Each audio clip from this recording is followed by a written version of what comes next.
जम्मू कश्मीर के सभी शहरियों को नमस्ते। आज मैं आपके सामने मुखातिब हुआ हूँ, आपके सामने विनती करने लगा हूँ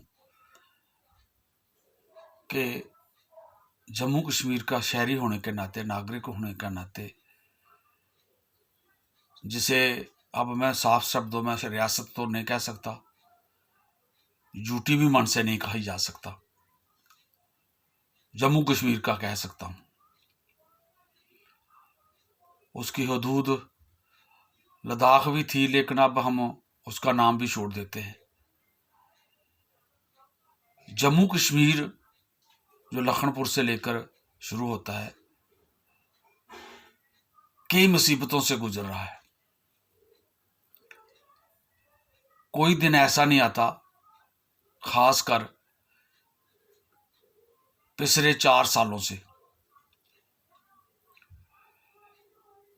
जबकि हमें रोज एक नया ऑर्डर सुबह पढ़ना पड़ता है और वो ऑर्डर, वो हुक्म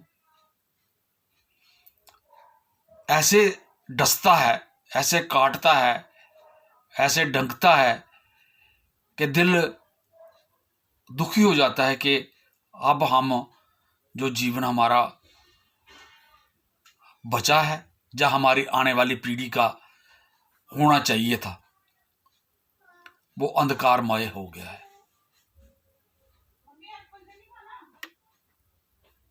आज अभी पिछली कहानी को छोड़ते हुए मैं इस बात पर आपसे बात साझी कर रहा हूं।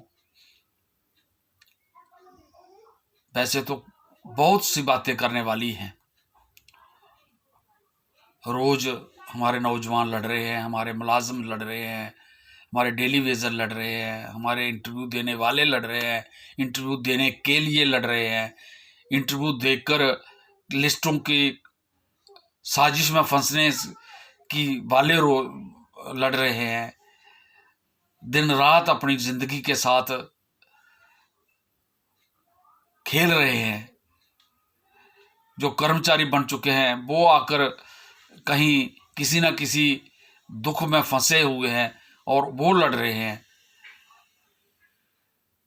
और खासकर अब किसानों पर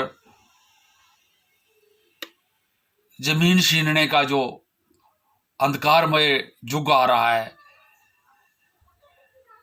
और रहने के लिए जो 1 मरले की, 2 मरले की, 5 मरले से जो हमारी छत है, उसमें जो रहने वाले लोग हैं वो दुखी हो चुके हैं। हम बड़े खुश थे कि जम्मू कश्मीर में चुग्गी कल्चर नहीं है, जहां काले तरपाल लगाकर हमें रहने की जरूरत नहीं पड़ी। ना तो 47 से पहले थी और ना ही 47 के बाद, जिसे हम एक दौर कहते हैं कि हम आज़ाद हुए और एक बहुत बड़ी मुल्क के साथ हमारा असेशन हुआ। लेकिन हमारे कुछ ऐसे कानून थे जिसकी वजह से कोई बड़ा बिग लैंड लॉर्ड नहीं रहा, जहां हर एक के हिस्से कोई ना कोई मरला 4 मरला जमीन आई, उसने अपने सिर पर छत बनाया और जुग्गी कल्चर से बच गया, मंगता नहीं बना, पढ़ाई करने के लिए सहूलतें मिल गई। लेकिन एक ठीस थी कुछ लोगों के मन में कि शायद हम एक पूरे भारतीय बन जाएं, जिसे 370 की दफा से कहते थे जो रुकी हुई है, तो शायद हम स्वर्ग में पहुंच जाएंगे। लेकिन वो लोगों की भूल थी। उसमें हमने तो पहले ही उसका नक्शा समझ लिया था और हमने कह भी दिया था कि ये गलत हुआ।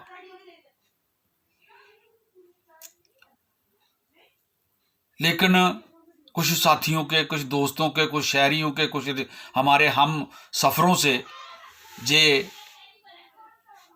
अंदाजा नहीं लगाया जा सका।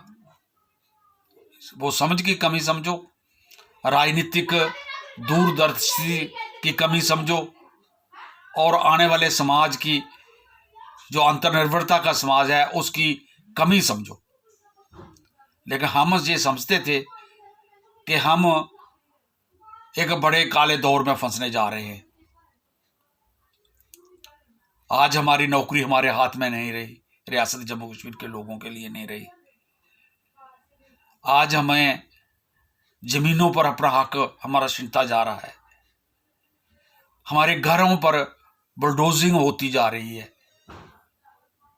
और ऊपर से जो इस महंगाई के दौर में, इस मुश्किलात के दौर में लोगों ने बड़ी मेहनत से अपनी कमाई से प्रॉपर्टी शब्द जो लफ्ज है, संपत्ति जो मकान की शक्ल में बनी, 2 मरले पर, 4 मरले पर, 5 मरले पर, 1000 फुट से ऊपर 1000 फुट तक दुकान बनाई कोई 200 फुट की BY10 की।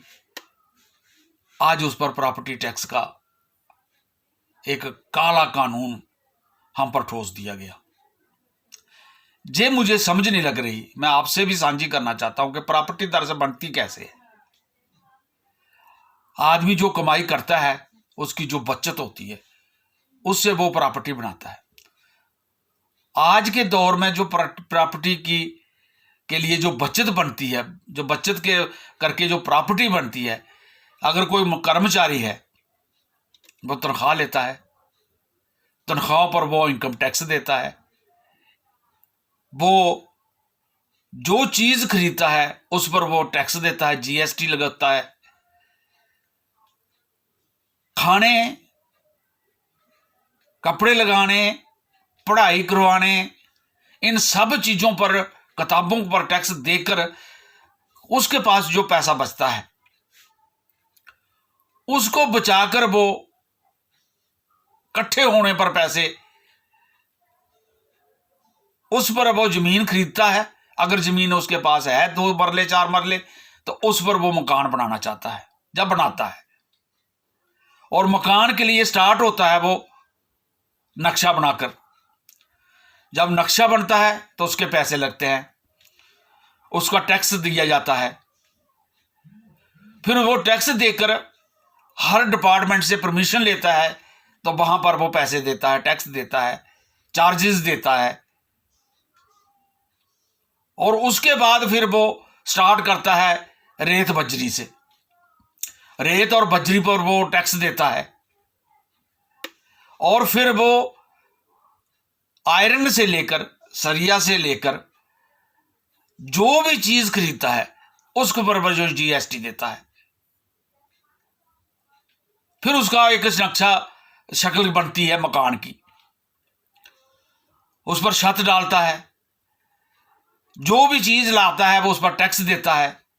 उसके बाद अंदर की वो जो काम करवाता है, नलके से लेकर शौचालय तक जो उसका अपनी सीट होती है, उस पर वो टैक्स देता है, और फिर उसका मकान कहलाता है वो, जब दुकान कहलाती है।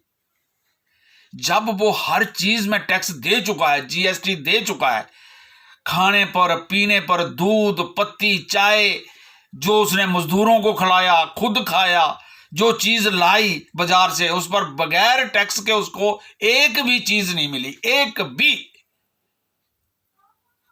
और उस टैक्स में से जो बचत होकर उसको चीज बनी, उसे मकान का नाम कहा गया, प्रॉपर्टी कही गई, चाहे वो दुकान की शक्ल में है या मकान की शक्ल में है। आज उस पर फिर टैक्स,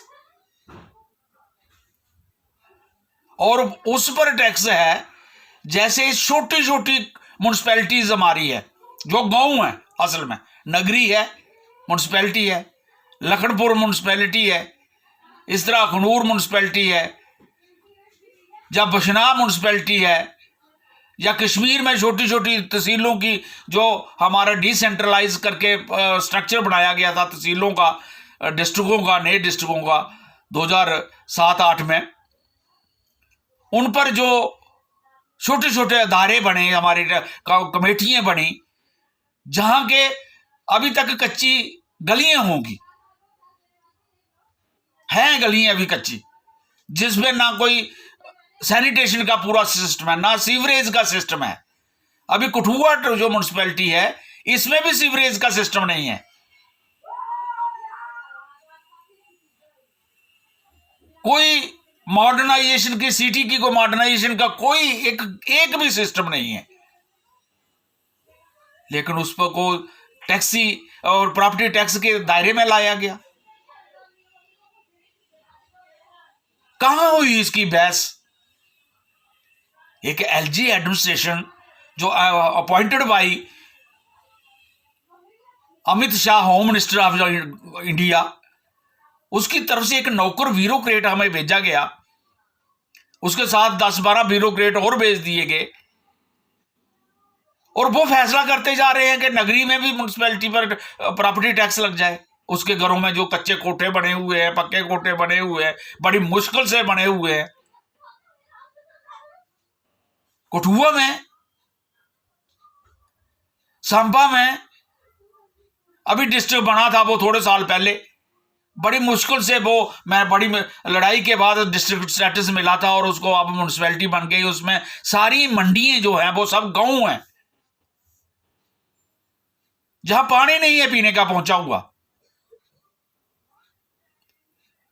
बसों का, रिक्शों का तो जो कम्युनिकेशन है वो तो बहुत बड़ी बात है।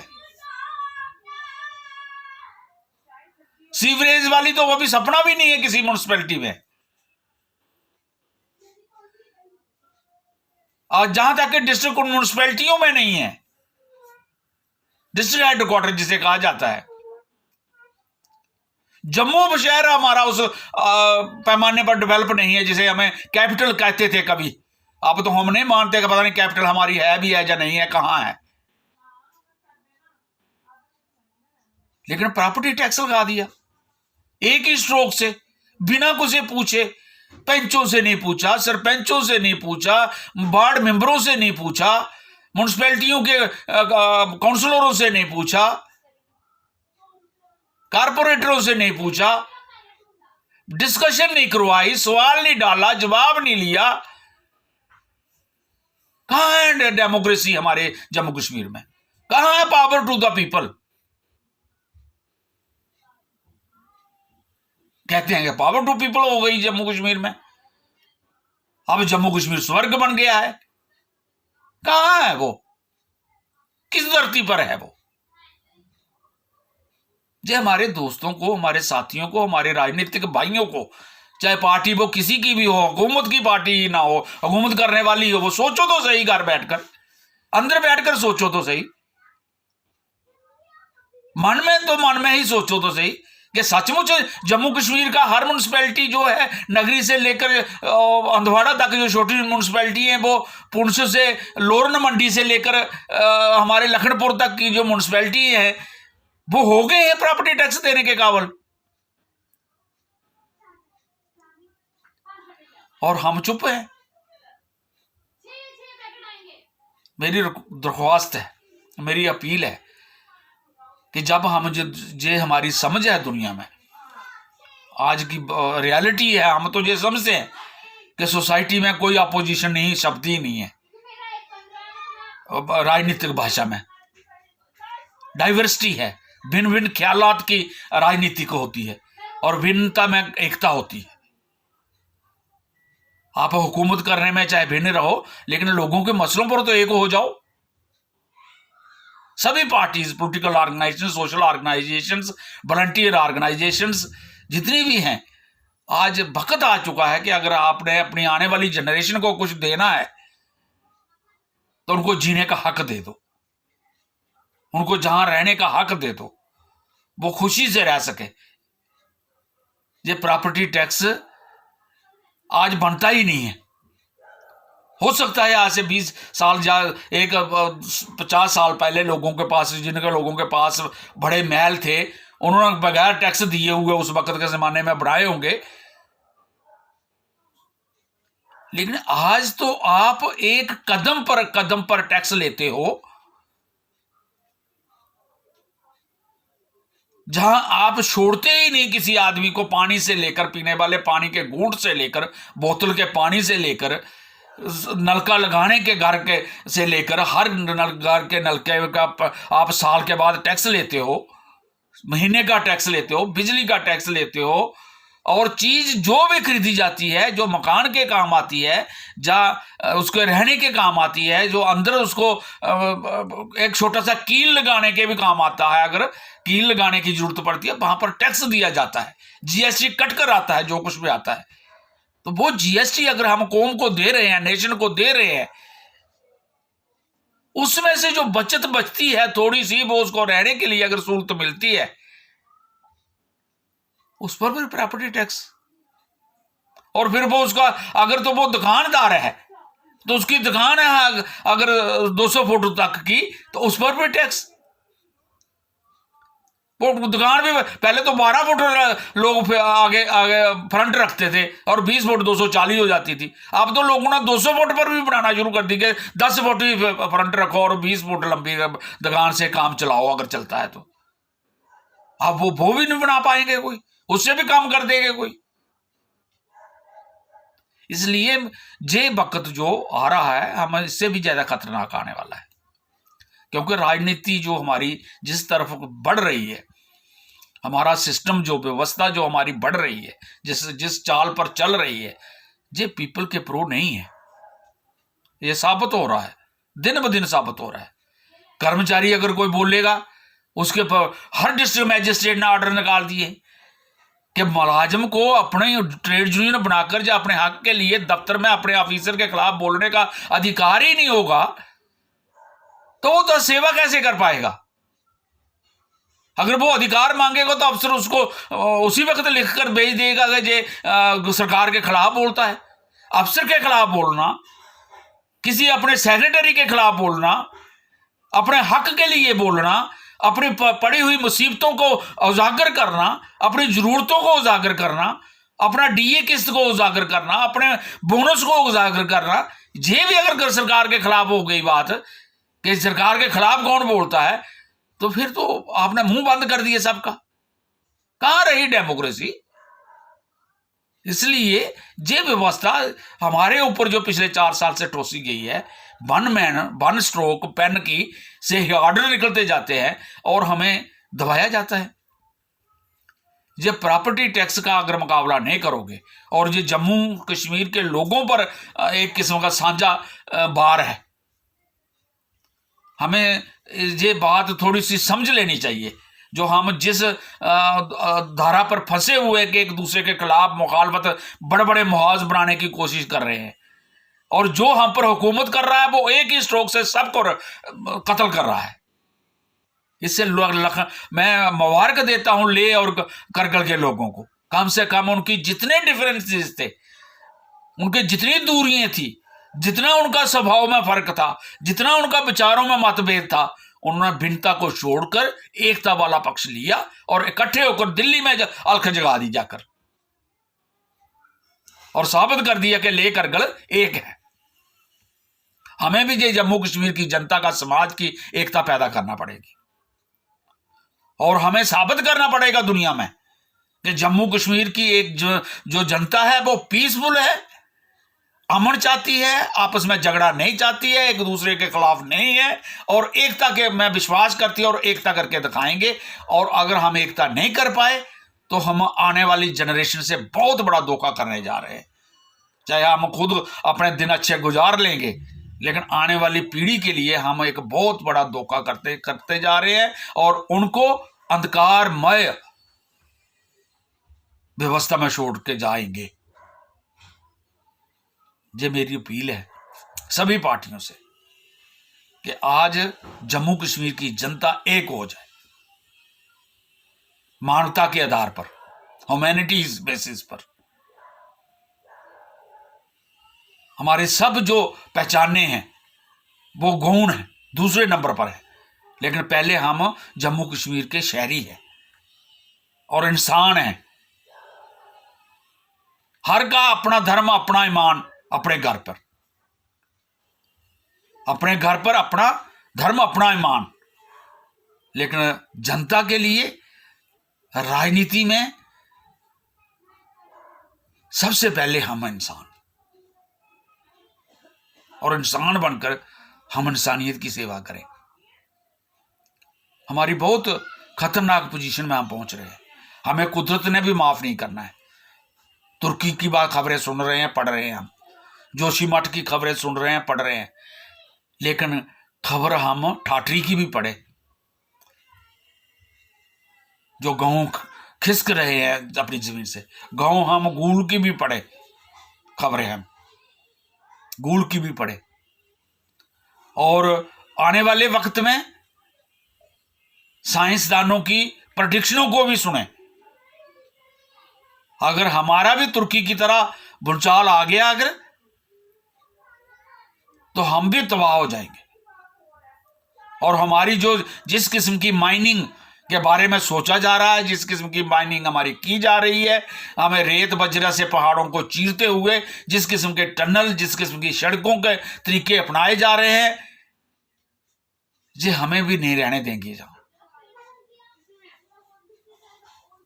इसलिए हमें खुद जम्मू कश्मीर की फिक्र करनी होगी, जहां के जंगलों की, जहां की माइनिंग की, जहां के पानी की, जहां की खूबसूरती की, और जहां की खूबसूरत आने वाली पीढ़ी की, उसे फिक्र करनी होगी। और उस फिक्र में जे हमें एक चांस दिया है, दोबारा एक चांस हमें बहुत मिले हैं, लेकिन हम भूले रहे कहीं ना कहीं किसी ना किसी बात पर कि जे बात हम करेंगे तो हम शायद राष्ट्रवादी नहीं कहलाएंगे, हम जे का बात करेंगे तो जे नहीं हम कहलाएंगे। आज प्रॉपर्टी टैक्स सब पर एक है, आज बेरोजगारी सब पर एक जैसी है, आज नेचुरल क्लाइमेट डेंजर जो आ रहा है वो सब पर एक है, और जो आर्डर्स हम पर हो रहे हैं, डेमोक्रेसी का हमसे मजाक हमसे हो रहा है, सारी दुनिया डेमोक्रेसी में रह रही है, और हमें जिसी तरीके से डराया जा रहा है, धमकाया जा रहा है कि हमने शायद बहुत बड़ी डेमोक्रेसी देखी है। इसलिए मैं आज सबसे अपील करता हूं कि जे आप प्रॉपर्टी और सरकार से बिल्कुल अनुरोध करता हूं, डिमांड करता हूं कि इस प्रॉपर्टी टैक्स के ऑर्डर को वापस लिया जाए, और फौरी तौर पर वापस लिया जाए, और जम्मू कश्मीर में डेमोक्रेसी, डेमोक्रेटिक असूलों को, गणतंत्र जो लोकतंत्र है उसको बहाल किया जाए, जम्मू को स्टेट का दर्जा दिया जाए, जम्मू कश्मीर को, और हम खुद फैसला करेंगे हमारा जम्मू कश्मीर में कितना टैक्स कहां लगना है, कितना टैक्स कहां नहीं लगना चाहिए। जो जम्मू कश्मीर की जनता का हक है, अधिकार है, ये उनको मिलना चाहिए। धन्यवाद, शुक्रिया।